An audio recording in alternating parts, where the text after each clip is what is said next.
Nagole PMR gardens లో ఈ నెల 25, 26 తేదీలలో నిర్వాహకులు తరుణి వెంకట మాధవరెడ్డి శ్రీగిరి నేతృత్వంలో ఏర్పాటు చేసిన సఖీ బజార్ ఎగ్జిబిషన్ కు మొదటి రోజు విశేష స్పందన లభించింది.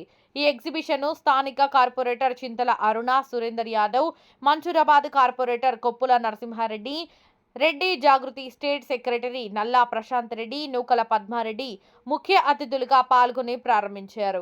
ఈ సందర్భంగా వారు మాట్లాడుతూ ఈ చుట్టుపక్కల ప్రజలు సఖీ బజారుకు విచ్చేసి తమకు నచ్చిన వాటిని కొనుగోలు చేయాల్సిందిగా కోరారు.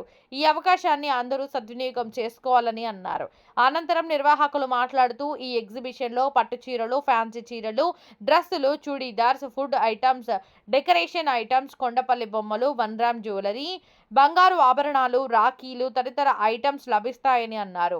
శనివారం ఇంకా ఒక్కరోజే ఉంది కావున పరిసర ప్రాంత ప్రజలు ఈ సువర్ణ అవకాశాన్ని వినియోగించుకోవాలని కోరారు. మరిన్ని వివరాల కొరకు 9848245535 నెంబర్కు సంప్రదించవలసిందిగా సూచించారు.